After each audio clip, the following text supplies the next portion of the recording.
살아계신 하나님의 말씀은 고린도전서 10장 14절에서 22절 말씀이며 신약 275페이지입니다. 그런즉 내 사랑하는 자들아 우상 숭배하는 일을 피하라. 나는 지혜 있는 자들에게 말함과 같이 하노니 너희는 내가 이르는 말을 스스로 판단하라. 우리가 축복하는 바 축복의 자는 그리스도의 피에 참여함이 아니며 우리가 떼는 떡은 그리스도의 몸에 참여함이 아니냐. 떡이 하나요 많은 우리가 한 몸이니 이는 우리가 다 한 떡에 참여함이라. 육신을 따라 난 이스라엘을 보라. 제물을 먹는 자들이 제단에 참여하는 자들이 아니냐. 그런즉 내가 무엇을 말하느냐. 우상의 제물은 무엇이며 우상은 무엇이냐. 무릇 이방인이 제사하는 것은 귀신에게 하는 것이요 하나님께 제사하는 것이 아니니 나는 너희가 귀신과 교제하는 자가 되기를 원하지 아니하노라. 너희가 주의 잔과 귀신의 잔을 겸하여 마시지 못하고 주의 식탁과 귀신의 식탁에 겸하여 참여하지 못하리라. 그러면 우리가 주를 노여워하시게 하겠느냐. 우리가 주보다 강한 자냐. 아멘. 자, 오늘은 본문을 중심으로 하나님께 감사하는 추석이 되자라는 제목으로 말씀을 전할 때 하나님의 크신 은혜가 우리 가운데 함께 하시기를 바랍니다. 여러분도 잘 아시다시피 고린도 교회는 사도 바울의 몇 차 선교 여행 시에 세운 교회죠? 2차 선교 여행 때 세운 교회입니다. 그리고 고린도 교회 하면은 꼭 기억해 둬야 될 사람이 있습니다. 혹시 여러분 중에서 고린도 교회 하면은 생각나시는 분 혹시 있습니까? 베베 집사. 집사라고 만만하게 보면 안 됩니다. 이분은 정말 웬만한 목회자보다도 나을 정도로 정말 보물이에요, 보물. 갱그리아 집사 베베. 그 다음에 자기 목을 내놨던 부부가 있죠. 브리스길라와 아굴라. 이런 사람들은 고린도 교회 기둥이에요. 이 고린도 교회는 베베 집사 같은, 그 다음에 이제 브리스길라, 아굴라 같은 이런 부부들이 있었기 때문에 교회가 튼튼하게 또 많은 또 부유함을 누리면서 영육간의 복을 받았던 교회가 바로 고린도 교회였다는 것입니다. 그런데 오늘 고린도 교회처럼 또 많은 문제를 가지고 있는 교회도 없을 정도로 정말 문제 세상의 온갖 문제는 고린도 교회에 다 있다 생각해도 아마 과언이 아닐 줄로 생각이 됩니다. 자, 그 중에서 오늘 사도 바울이 오늘 본문의 말씀을 통해서 고린도 교회를 향해서 몇 가지 당부를 하고 있습니다. 그 중에서 오늘 14절을 일단 먼저 읽도록 하겠습니다. 14절이에요. 읽겠습니다. 시작. 그런즉 내 사랑하는 자들아 우상 숭배하는 일을 피하라. 무엇을 피하라고요? 우상 숭배하는 일을 피하라는 것이지요. 여러분, 우리가 죄를 대항하는 방법은 두 가지로 대항하는 방법이 있습니다. 크게 보면은 먼저 소극적으로는 피하는 것이 있습니다. 피하는 것. 그 다음에 적극적인 죄를 대처하는 방법으로는 죄와는 피 흘리기까지 대항하면서 싸우는 거예요. 그런데 그 싸움은 누가 싸울 수가 있냐면은 하나님의 전신갑주를 입은 자, 믿음을 가진 자, 성령이 충만한 자, 말씀이 있는 자, 은혜가 있는 자, 이런 사람이 전투력이 있는 거예요. 싸운다고 나가서 다 될 것이 아니라 싸우려 나갔다 오히려 총알바지가 될 수 있는 사람도 있습니다. 그래서 잘 무장을 해서 분명한 적을 알고 또 우리의 활약을 알아서 어떻게 어떤 작전과 언제 공격을 하고 어떤 모습으로 이 적을 대항해야 될 것인가 잘 분별하고 파악해서 그러면 결국은 견관진도 무너뜨릴 수가 있고 요한 니시의 깃발이 가는 곳마다 또 펄럭펄럭이면서 승리하게 될 줄로 믿습니다. 자, 그런데 갑자기 느닷없이 왜 이렇게 우상 숭배하는 일을 피하라고 갑자기 이렇게 했을까? 명절이 끼어 있기 때문에 명절 의식에서 제가 이 말씀을 하나님 앞에 받아서 기도 중에 묵상 중에 받아서 말씀을 전하는데 오늘 분명히 그런즉 내 사랑하는 자들아 우상 숭배하는 일을 피하라고 14절에 이렇게 말씀하고 있습니다. 자, 그런데 우상 숭배를 왜 피해야 될까요? 여러분, 우상 숭배는 하나님이 미워하는 것 중에서 가장 미워하는 것이 우상 숭배입니다. 여러분, 십계명 잘 아시지요? 잘 알아요? 그럼 한번 외워보세요. 시작. 됐어요. 자, 그러면은 워낙 또 제가 또 사람이 좋은 사람이라 한번 찾아보겠습니다. 출애굽기 20장 1절서 6절에 있는 말씀까지 하나님이 모든 말씀으로 말씀하여 이르시되 나는 너를 애굽 땅 종되었던 집에서 인도하여 낸 내 하나님 여호와니라. 너는 나 외에는 다른 신들을 내게 두지 말라. 너를 위하여 새긴 우상을 만들지 말고 또 위로 하늘에 있는 것이나 아래로 땅에 있는 것이나 땅 아래 물속에 있는 것에 어떤 형상도 만들지 말며 그것들에게 절하지 말며 그것들을 숨기지 말라. 나 내 하나님 여호와는 질투하는 하나님인즉 나를 미워하는 자의 죄를 갚되 아버지로부터 아들에게로 3, 4대까지 이르게 하거니와 나를 사랑하고 내 계명을 지키는 자에게는 1000대까지 은혜를 베푸느니라. 아멘. 10계명 가운데서 1계명과 2계명의 내용을 우리가 같이 살펴봤습니다. 거기 보니까 너는 나 외에 다른 신들을 내게 두지 말라 그랬습니다. 이걸 오늘 본문의 말씀과 적용을 시키면은 뭐 하지 말란 얘기예요? 우상숭배 하지 말란 얘기지요. 그리고 어떻게 구체적으로 하지 말아야 되는가에 대해서는 4절에 기록을 하고 있는데 너를 위하여 새긴 우상을 만들지 말고 또 위로 하늘에 있는 것이나 또 아래로 땅에 있는 것이나 땅 아래 물 속에 있는 것에 어떤 형상도 만들지 말며 그것들에게 절하지 말며 그것들을 섬기지 말라 그랬습니다. 왜 섬기지 말아야 되는가? 그 뒤에 이유가 나와 있지요. 나 내 하나님 여호와는 어떤 하나님이라고? 질투하는 하나님인즉 나를 미워하는 자의 죄를 갚되 아버지로부터 아들에게로 3, 4대까지 이르게 하거니와. 이게 뭐예요? 죄가 자녀들에게 승계가 된다는 얘기잖아요. 맞아요?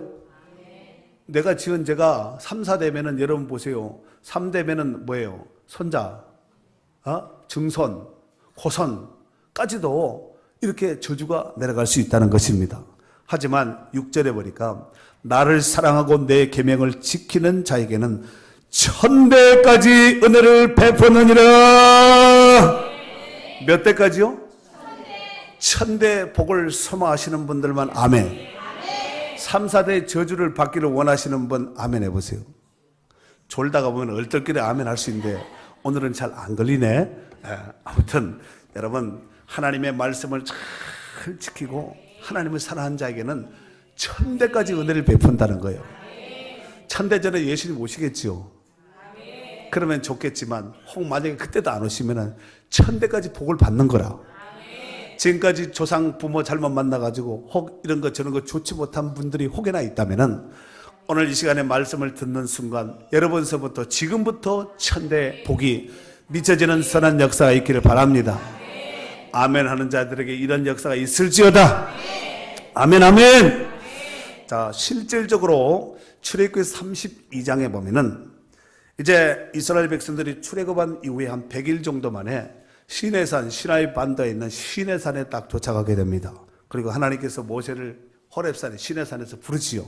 그 모세는 올라가고 백성들은 아론의 휘하에서 이제 그곳에서 이제 모세를 기다리고 있는데 문제는 모세는 하나님 앞에 정말 신령한 교제와 만남을 통하여서 십계명을 받고 주의 음성을 받는 구름 위에서 산에서 그런 광경이 있었는데 산 아래에서는 아론을 중심으로 한 이 중간 지도자들이 백성들에게 이제 귀걸이, 코걸이, 뭐 발목걸이, 반지 뭐 이렇게 다 해가지고 빼가지고 금송아지를 만들어 놓고 막 그 앞에서 뛰면서 춤추면서 막 이러고 있는 거지요. 그러니까 완전히 모세와 아론의 어떤 그 두 어떤 양대 진영이 서로가 정말 전혀 반대적인 이런 모습을 취하고 있는 것이지요.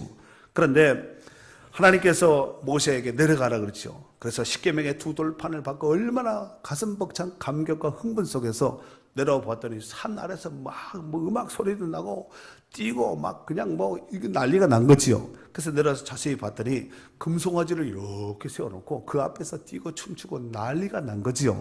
결국 이 모습을 바라보고 모세가 두 돌판을 던져버리죠. 깨트려 버립니다. 그리고 모세가 굉장히 화를 내면서 너희 중에서 여호와 편에 속한 자는 내게로 오라 그랬더니 사람들이 처음에는 눈치 봤겠죠. 왜 눈치를 봤냐면은 아론의 그 시야에서 지금 다 같이 거의 비슷한 통속으로 놀고 있던 이런 사람들이 아니었겠습니까?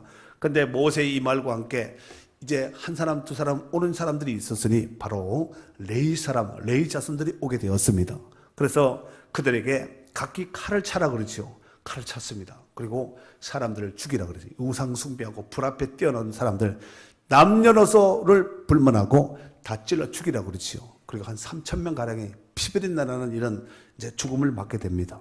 그리고 그 후로 출애굽기 32장 29절에 보면은 하나님께서 레위 지파, 레위 자손들에 대해서 뭐라고 말씀을 하셨냐면은 너희는 여호와께 헌신됨으로 인해서 여호와께 복을 받을 것이다 해서 그때서부터 레위 사람들이 성막 안에서 하나님께서 맡기신 귀한 성직의 일을 감당하게 되었다는 것입니다.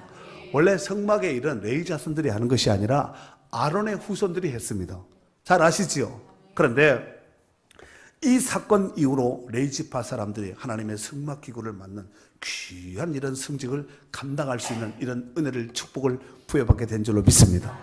이뿐 아니라 오늘 본문에 보면은 사도 바울이 출애굽 시에 이제 요단을 건너면은 바로 이제 가나안 땅인데 요단을 건너기 직전 땅이 무슨 땅이냐면은 모압 땅이었습니다. 모압 땅.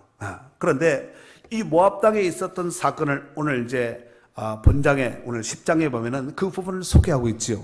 그래서 여기 보면은 6절에서 8절에 보면은 그 앞부분이에요. 이러한 일은 우리의 뭐가 돼요? 본보기를 다른 말로 뭐냐? 본때, 거울, 샘플, 모델, 본보기가 돼요. 우리로 하여금 그들이 악을 즐겨한 것 같이 즐겨하는 자가 되지 않게 하려 함이니 그들 가운데 어떤 사람들과 같이 너희는 뭐 하는 자가 되지 말라고요? 우상 숭배하는 자가 되지 말라. 기록된 바 백성이 앉아서 먹고 마시며 일어나서 뛰논다 함과 같으니라. 또 8절 그들 중에 어떤 사람들은 뭐하다가 음행하다가 하루에 23,000명이 죽었나니 우리는 그들과 같이 음행하지 말라 그랬습니다. 그리고 9절 보세요. 그들 가운데 어떤 사람들이 주를 시험하다가 뱀에게 멸망하였나니 우리는 그들과 같이 시험하지 말자. 그들 가운데 어떤 사람들이 원망하다가 멸망시키는 자에게 멸망하였나니 너희는 그들과 같이 뭐하지 말라? 원망하지 말라. 그들에게 일어난 이런 일은 본보기가 되어 또한 말세를 만난 우리를 깨우치기 위하여 기록되었느니라. 이걸 보면서 우리는 뭘 본받아야 되겠어요? 이렇게 하면은 하나님의 징계를 받는구나, 심판을 받는구나, 하나님이 안 좋아하시는구나, 이걸 알고 이걸 거울로 삼아서 말세를 살아가는 우리가 그것을 본받지 않도록 하도록 경계하고 조심하고 주의하고 자기를 살피라는 말로 이렇게 샘플로 본보기를 하나님께서 그들의 구약의 백성들을 통하여서 이렇게 보여주셨다는 것입니다. 그러니까 우상 숭배해야 돼요, 안 해야 돼요? 음행해야 돼요, 안 해야 돼요? 말로만 하지 말고 진짜로 우상 숭배해야 돼요, 안 해야 돼요?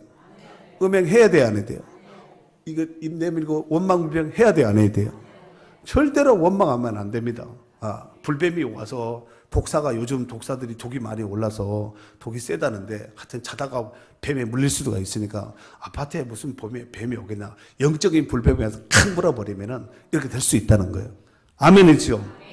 그래서 본보기, 샘플, 거울, 모델로 이렇게 보여줬으니까 말세를 살아가는 너희들도 이것을 잘 생각하고 절대로 그렇게 하지 말라라는 지침으로 하나님께서 말씀을 주신 줄로 믿습니다. 아멘. 사랑하는 성도 여러분, 오늘 본문과 또 직접적인 연관성이 있는 말씀이 바로 고린도전서 8장 1절서 13절에 있는 내용입니다. 고린도 교회 성도들은 우상의 신전에 제물을 갖다 바치기도 하고 또 시장에 내다 파는 이런 고기를 사 먹는 사람들도 있었습니다. 전에 지금이 아니라 이 성도의 모습이 아니라 전에. 그러면은 예수 믿고 성도 되고 구원받은 하나님의 자녀 또 교회 안에 거룩한 공동체 멤버십이 되었으면은 그 일을 끊고 하지 말아야 되거든요. 계속 해야 돼요, 하지 말아야 돼요? 하지 말아야 되는데 문제는 이게 우상에 대한 습관이 있어서 들이던 습관이 있어 지금도 이런 일을 계속해서 자행하는 사람들이, 이런 백성들이 있었다는 거예요. 우리 한번 그 앞에 고린도전서 8장 7절에 있는 말씀을 우리 한번 한 2장 넘기면 되겠죠. 고린도전서 8장 7절이에요. 읽어봐요. 시작. 그러나 이 지식은 모든 사람에게 있는 것이 아니므로 어떤 이든 지금까지 우상에 대한 습관이 있어 우상의 제물로 알고 먹는 거로 그들의 양심이 약하여지고 더러워지느니라. 아멘. 그러니까 이런 거죠. 고린도시가 항구 도시로 된 거 여러분 아시죠? 항구 도시라는 것은 일단 1차적으로 우상이 굉장히 센 지역이다 이렇게 생각하시면 됩니다. 우리나라도 여러분 보면은 뭐 인천이나 군산이나 목포나 부산이나 뭐 여기 뭐 울산이나 뭐 이렇게 보면은 이 항구를 끼고 있는 이 지역들에 보면 우상이 굉장히 셉니다. 바다신이 노하면은 고기를 못 잡고 고기를 못 잡으면 생계에 지장이 있으니까 용왕님 앞에 잘 바쳐야 된다고 하면서 막 용왕제도 들어가면서 막 이런 이제 것들이 비슷한 유형들이 많은데 이렇게 우상을 섬기는 이런 예수 믿기 전에는 얼마든지 사람들 그렇게 살지요. 다 그렇게 삽니다. 그러다가 이제 예수 믿고 구원받은 하나님의 성도가 되고 자녀가 되고 또 하나님의 백성이 되면 그걸 끊고 하지 말아야 되는데 금방 읽었죠. 8장 7절에 보니까 우상에 대한 습관이 여전히 남아 있어서 지금 성도된 하나님의 백성된 거룩한 공동체가 된 이 시점에도 여전히 그 습관을 따서 그렇게 하는 사람들이 있다는 거예요. 이것을 한번 우리에게 적용을 시켜볼까요? 우리 가운데 교회는 나오지만 제사 지내는 사람이 아마 누군가 아마 있을 거예요. 음식을 준비한다든가 제사를 차린다든가 심지어는 절을 한다든가 모르면 그렇게 할 수 있습니다. 어차피 부모를 섬기는 것인데 조상을 섬기는 것인데 좋은 마음으로 하면 되지 않겠나. 물론 좋은 마음으로 하면 좋겠죠. 하지만 그것이 바로 귀신을 섬기는 일이요 귀신과 교제하는 일이기 때문에 우상 숭배하지 말라. 아까 여기 출애굽기에 아까 십계명에서 같이 우리 읽지 않았습니까? 우상을 섬기고 또 이렇게 하는 자들에게는 하나님께서 3, 4대까지 자손 3, 4대까지 저주를 내린다고 틀림없이 우리 같이 읽었지요? 그렇게는 결국은 우상을 섬기지 말라는 얘기는 천대의 하나님을 잘 섬기고 하나님 말씀에 순종하고 또 그래서 천대의 복을 받으라는 이런 메시지가 담긴 말씀이 아니겠습니까? 자, 그런데 이 당시 고린도 지역에는 우상을 섬기는데 얼마나 우상을 많이 섬겼으면은 우상 신전에 드리고 제사를 드리고 남은 짐승을 드리고 남은 이 짐승들이 제사에 필요한 어떤 우상에 필요한 그 짐승들이 있을 거 아니에요. 그걸 다 하고도 너무너무 많이 남은 거야. 그러니까 이게 처리가 안 되니까 결국은 시중으로 유통을 시켜버린 거예요. 정육점, 고깃간, 오늘날은 마트, 슈퍼 이런 데로 이제 유통을 시켜버린 거죠. 그런데 고린도 지역에 있는 사람들 가운데서는 아시는 분들은 그것이 그렇게 해가지고 유통됐다는 것을 일부 아는 이런 성도들도 내지는 사람들도 보편적으로 거의 다 알고 있는 일은 분위기지요. 그래서 사실 사도 바울도 그렇게 말하지요. 우리 10장 25절 보면은 25절 무릇 시장에서 파는 것은 양심을 위하여 묻지 말고 먹으라.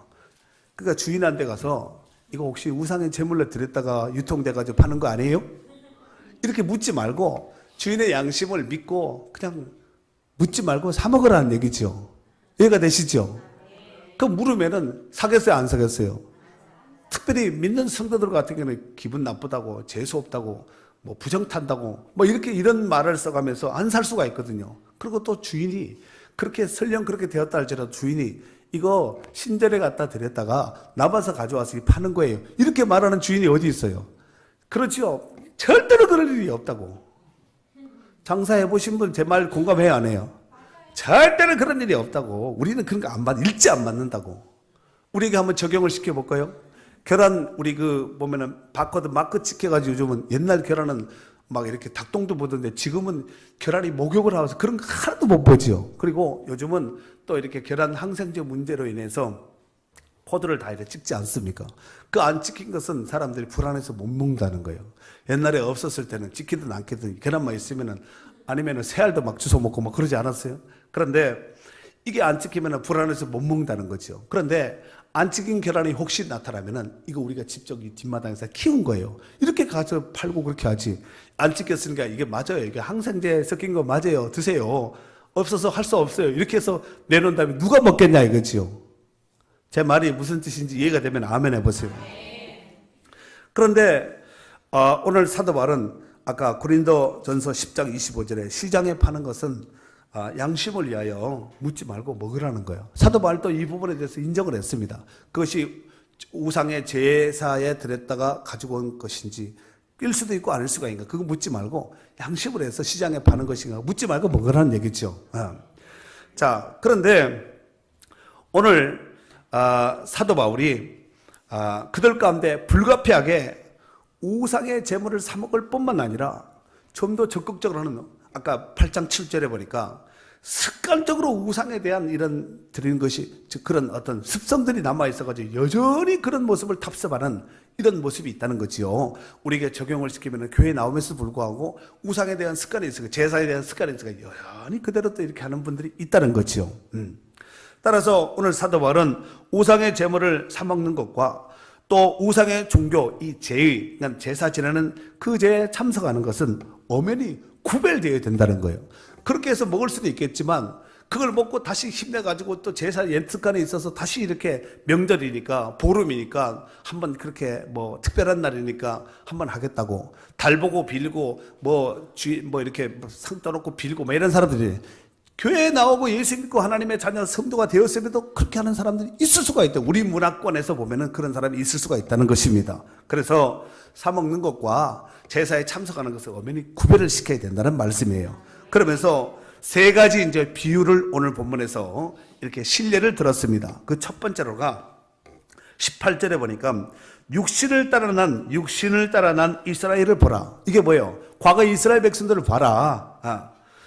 제물을 먹는 자들이 제단에 참여한 자들이 아니냐. 여러분, 우리가 이제 구약에 보면은 하나님 앞에 제사 드리는 방법들이 여러 가지 있습니다. 번제도 있고 소제, 화목제, 속건제, 속제제 뭐 이런 제들이 있잖아요. 이런 제들이 있는데 우리가 화목제 같은 경우에는 헌제자, 그러니까 짐승을 가져와서 하나님 앞에 드리는 사람은 헌제자라고 말을 하는데 이 헌제자가 자기 짐승을 가져와서 자기 대신 이제 짐승을 잡죠. 그리고 하나님 앞에 태웁니다. 그리고 이 고기를 이제 삶아서 일부는 삶아서 자기가 이제 하나님 앞에서 그 자리에서 다 먹어야 되는 거죠. 그러니까 그 제사에 참석했다는 것은 하나님 앞에 드려지는 그 제사 예물, 그 드려졌다는 것은 하나님과 교제하고 하나님과 관련이 있으니까 먹고 마시는 것이 아니에요. 그런 것을 지금 비유로 오늘 여기 이제 18절에 소개했고, 그 다음에 두 번째로는 신약시대 성찬에 대한 부분을 이제 비유를 하는 거예요. 이게 보면은 16절, 17절 한번 읽겠습니다. 시작. 우리가 축복하는 바 축복의 자는 그리스도의 피에 참여함이 아니며 우리가 떼는 떡은 그리스도의 몸에 참여함이 아니냐. 떡이 하나요 많은 우리가 한 몸이니 이는 우리가 다 한 떡에 참여함이냐. 여러분 성찬식에 참석할 때 성찬에 참석한다는 것은 내가 예수님과 같이 연합됐다는 것을 표시하는 것이 아니겠습니까? 그렇죠. 그리고 세 번째로는 당시 고린도 지역에서 우상 숭배하면서 또 제2에 참석한다는 것은 어떤 핑계라도 될 수 없는 결과적으로는 결국은 귀신과 연합하고 교제하는 그러면서 죄악을 범하는 셈이 된다는 말이에요. 앞에 구약의 이스라엘 백성들 신약의 성찬식 이것은 하나님과 관련되어 있으니까 거기에 음식도 먹고 참석도 하고 성찬식도 하나님과 관련되어 있으니까 성찬에 참석하고 떡도 잔도 마시는 거 아니에요. 그 우상의 제사에 제2에 참석한다는 것은 우상과 관련이 되어 있으니까 그 자리에 참석하고 먹으면서 같이 참석하고 이렇게 하는 것이 아니냐고 이렇게 예를 들어서 알아듣기 쉽도록 비유로 말씀하신 것입니다. 그러면서 20절에 보니까 무릇 이방인이 제사하는 것은 귀신에게 하는 것이요 하나님께 제사하는 것이 아니니 나는 너희가 귀신과 교제하는 자가 되기를 원하지 아니하노라 그랬어요. 나는 그냥 참석하고 곁에만 있었는데 여러분 어떤 사건이 탁 터졌어요. 그러면은 그 주변에 있는 사람들이 같이 이렇게 다 엮어버리지요. 그걸 가지고 뭐라 그래요? 공범. 옆에만 있어도 아무 일을 하지 않고 곁에만 있어도 바라만 봐도 하여튼 주변에 있다는 그 명분, 친구라는 명분, 곁에 있었다는 그 명분 때문에 공범이 되는 거죠. 공범이 뭐예요? 같은 범인이나 같은 죄를 지은 사람을 취급을 해버리는 것이지요. 이러보건대 하나님은 우상을 싫어해도 어느 정도로 싫어하냐면 너무 싫어하는 거예요. 어떻게 싫어한다고요? 많이가 아니라 너무너무 싫어하는 거예요. 우상하면 아주 진절머리 날 정도로 그렇게 싫어하는 거예요. 오죽하면 10계명의 그 엄청난 계명 가운데 첫 번째로 너는 나 외에 다른 신들을 내게 이렇게 말지니라. 우상 숭배하지 말라고 이렇게 말씀하셨겠습니까? 특별히 우리나라는 민족 명절 구정과 또 추석이 되면 조상을 섬긴다는 이름하에서 우상 숭배를 자행하는 경우가 비일비재합니다. 부모 공경에 대해서는 성경에서는 적극적으로 권장하고 있어요. 부모 공경하라 그러세요? 하지 마라 그러세요? 너 이제부터 교회 나가니까 절대 부모 공경하지 말고 이런 것은 없잖아요. 권장할 뿐만 아니라 부모 공경을 잘하는 자들에게는 하늘의 문을 열어서 복도 주겠다는 거예요. 에베소서 6장 1절 이하에 보니까 자녀들아 주 안에서 너희 부모에게 순종하라. 이것이 옳으니라. 내 아버지와 어머니를 공경하라. 이것은 약속이 있는 첫 계명이니 이로써 내가 잘되고 땅에서 장수하리라. 땅에서 잘되고 장수하는 복을 부모 공경을 통해 하나님이 약속하신 복이거든요. 우리 성도들이 이 복을 받을 수 있기를 바랍니다. 문제는 부모를 공경한다는 이 이름하에 우상 숭배를 하기 때문에 문제가 되는 것입니다. 제사를 드리는 그 자리에서 드리는 그런 사람들의 마음과 같이 제사를 드리는 사람들이 그 마음 있잖아요. 안 믿는 사람 제사 드리잖아요. 그런 마음으로 돌아가신 부모님이 그 시간대 와가지고 참 맛있게 잘 드시고 잘 먹었다 하고 냉수 마시고 커피 한 잔까지 먹고 그래 먹고 이렇게 하면은 얼마나 좋겠어요. 제사 드리는 사람들이 생각했던 것처럼 그렇게만 된다면 얼마나 좋겠습니까? 하지만 한 번 돌아가신 부모님은 절대로 올 수가 없고 음식도 드실 수 없는데 자녀들의 마음에는 지난날의 불효나 또 연약하고 없어서 가난해서 못해서 이런 것들이 생각나니까 부모님을 잘 공경해야 된다 하면서 제사의 샹다리가 휘어질 정도로 올리고 드리고 치성을 다하고 온갖 정성을 다하고 막 이렇게 해서 쏟아붓기도 하고 정성을 쏟는 것이 아니겠습니까? 하지만 성경은 이에 대해서 이렇게 단호하게 말씀을 하고 있습니다. 무릇 이방인이 제사하는 것은 귀신에게 하는 것이요 하나님께서 하는 거 하나님께 하는 것이 아니라는 거예요. 나는 너희가 귀신과 교제하는 자가 되기를 원하지 아니하노라. 그래서 이 안 믿는 사람들이 가운데 상다리 차려놓고 제상 차려놓고 지방이라고 이렇게 해가지고 가운데 쓰지요. 현고, 학생, 부군, 신위, 귀신 신자 자리 위자. 그러니까 부모를 귀신으로 섬기는 거예요. 부모 귀신, 조상 귀신 들어보셨죠? 그 절대로 부모님께 하는 것이 아니라 부모님을 섬긴다는 이름하에 귀신에게 제사하고 귀신에게 그렇게 하는 것이거든요. 그래서 오늘 성경에서는 단호하게 나는 너희가 귀신과 교제하는 자가 되기를 원치 않는다 이렇게 말씀하고 있는 것입니다. 아멘이지요. 이러보건대 누구든지 모르고 무식하고 무지하면은 그렇게 살 수밖에 없어요. 깨닫지 못했을 때는 우리가 다 우리 조상들도 저도 만약에 예수 안 믿고 영원히 안 밟고 이렇게 막 이런 것을 영적인 세계를 몰랐다면 저도 뭐 마찬가지. 저는 집에 장남이거든, 장자거든. 우리 집은 장손 집안이거든요. 사랑하는 성도 여러분, 고대 그리스 철학자 가운데 플라톤이라는 사람이 있었습니다. 이 사람이 국가라는 책을 썼는데 거기에 보면은 동굴의 비유라는 이런 비유가 나옵니다. 플라톤은 인간이 어리석게 살아가고 또 때로는 정신도 노예로 살아가는 그 이유를 이 동굴의 비유라는 이 비유를 통해서 이제 그 안에 국가라는 책 안에 내용을 쓰고 있는데 이를테면 어릴 때부터 날 때부터 동굴 안에서 태어나고 자란 사람들이 있을 거 아니에요. 동굴 안에서 태어나서 동굴 안에서 살다가 동굴 안에서 죽은 사람들 얼마든지 가능합니다. 여러분 거기 이스라엘 가면은 지하 카타콤 같은 데 가면은 그런 사람들이 굉장히 많았습니다. 과거 역사 가운데 어디 대림구에 가면은 그거 있거든요. 그런데 이 동굴 속에 태어나서 동굴 속에 살다가 동굴 속에서 이제 마지막 생을 마무리하고 죽으니까 쉽게 말해서 동굴 스타일이 된 거죠. 동굴 스타일. 그런데 동굴을 한 번도 나가보지 못한 사람이 만약에 동굴 바깥을 나가면 어떻게 되겠어요? 눈이 부셔서 박쥐는 낮에 못 날아다니는 거 알죠? 눈이 부셔서 눈을 뜰 수도 없고 적응도 안 될 거예요. 이미 동굴화가 돼버렸으니까. 그러다가 어쩌다가 일부 몇 사람이 동굴 밖의 세계를 좀 신비한 것을 신기한 것을 좋아하는 사람들은 나가면 뭐가 있을 것 같은데 왜 못 나가게 할까 이러면서 혹시 또 반동문자들이 이렇게 나갈 수가 있거든요. 처음에 바깥에 나갔을 때는 이 밝은 빛으로 인해서 눈도 제대로 뜨지 못하고 빛 자체가 그들에게는 고통 자체가 되지 않겠나 그러면서 이런 세계도 있었구나 하면서 적응을 하지 않겠습니까? 그리고 돌아와서 동굴 아래에 있는 사람들에게 이 귀한 빅뉴스를 알리는 거죠. 여러분, 내가 어떻게 나가다 보니까 동굴 바깥에 나가게 되었는데, 이런 멋진 세계가 있는데, 저랑 한번 나가보지 않으시렵니까? 이러면은, 동굴에 이미 익숙하게 적응되어 있는 사람들이 생각할 때 뭐라 했어요? 이게 우리 공동체를 와해시키려고 하는 이 아주 나쁜 생각, 나쁜 것을 경험하고 왔구나 하면서 막 때려 죽일 수도 있고 추방시킬 수도 있습니다. 이미 동굴에 적응이 되어 있으니까. 그러다가 정말 그것이 사실인가 하다가 그 말을 듣고 바깥으로 이제 나온 본 사람은 새로운 세계를 경험하지 않겠습니까? 여러분, 이것이 바로 이제 플라톤이 쓴 국가라는 책 안에 동굴의 비유라는 그 내용의 이제 글이거든요. 이 비유에서 보듯이 우상 숭배에 이미 젖어서 체질화가 되어서 조상 대대로, 나도 물론 우리 자손들도 물론 조상 대대로 우상에 젖어 있는 이런 습관에 젖어 있는 이런 사람들은 마치 동굴 속에서 살아가는 사람들과 일반이라는 것입니다.